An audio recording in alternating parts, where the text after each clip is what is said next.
Suam Novam Vitam 1.2 Emissio. Cythia's emerald eyes darted around the clearing as they slipped through the shadows of the night.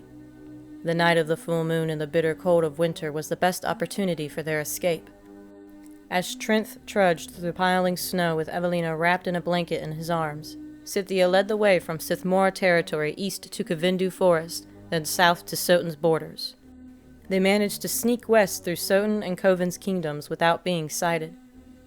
Cythia ensured to cover their tracks by dragging a branch behind them while occasionally using her powers to manipulate their surroundings in different directions to misdirect any potential threats tracking them further. Once they reached Ramia Forest within a day, they quickly passed over the creek and slipped through the meadow of Nyrans underground through tunnels that Cythia knew of after living with the Nyrans when she was about 10.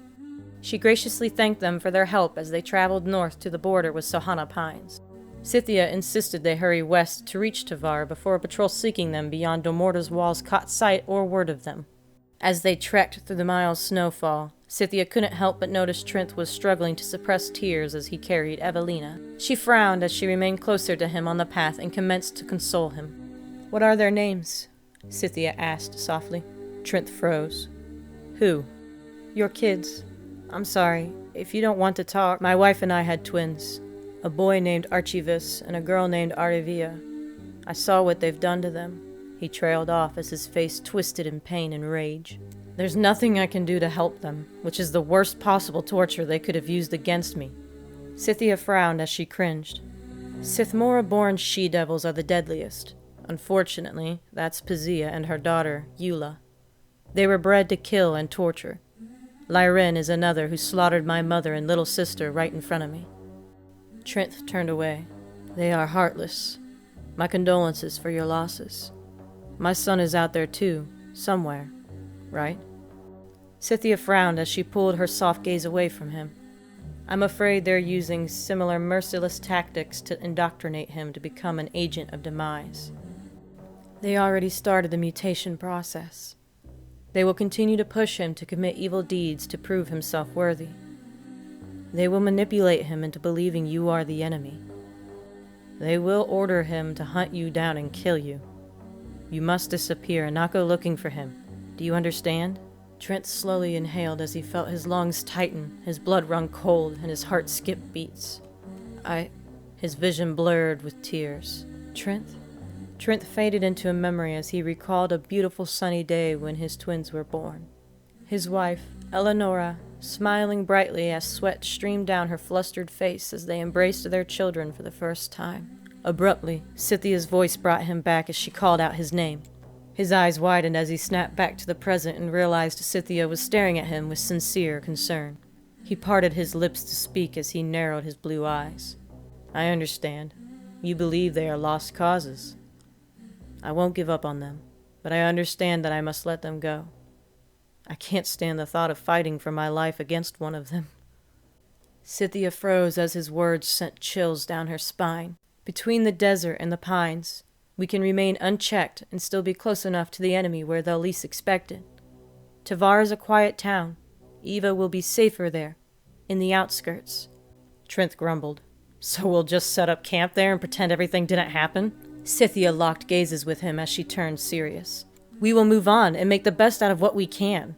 We both have darkness in our lives. We can either give up and let it corrupt and weaken us, or we can use it as a reminder to stay strong and continue fighting for what we believe in. This world is unforgiving." "What's the use?" Trinth muttered. "I'm sorry about what they had Arivia do to your wife. Their sick mind-scrambling tricks are cruel.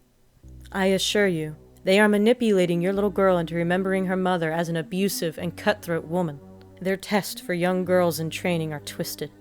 They will continue to break her into one of them." Trinth frowned as he sighed. "It's all my fault." "No, it's not.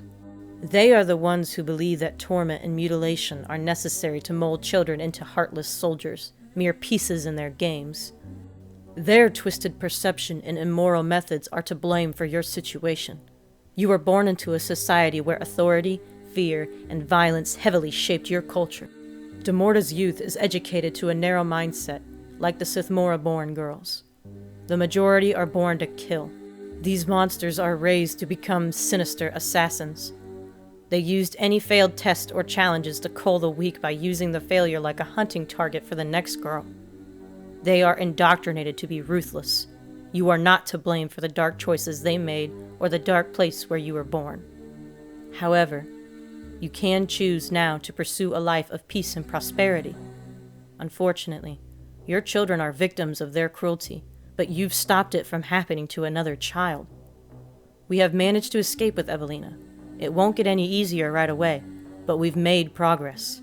Eleonora would have wanted this, Trent whispered as his heart sank. She was my best friend, the love of my life.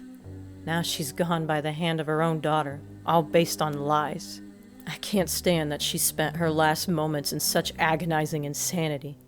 Unable to explain, unable to... Tears gushed down his cheeks as he cupped his face in his hands. I promised Eleanor we would leave De Morda after that mission.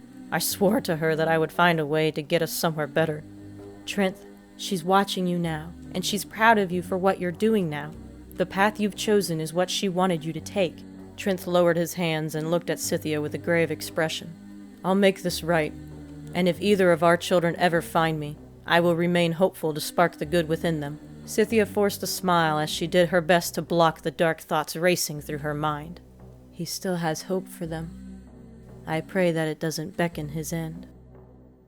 To be continued. Melanie Furnace.com. Oh!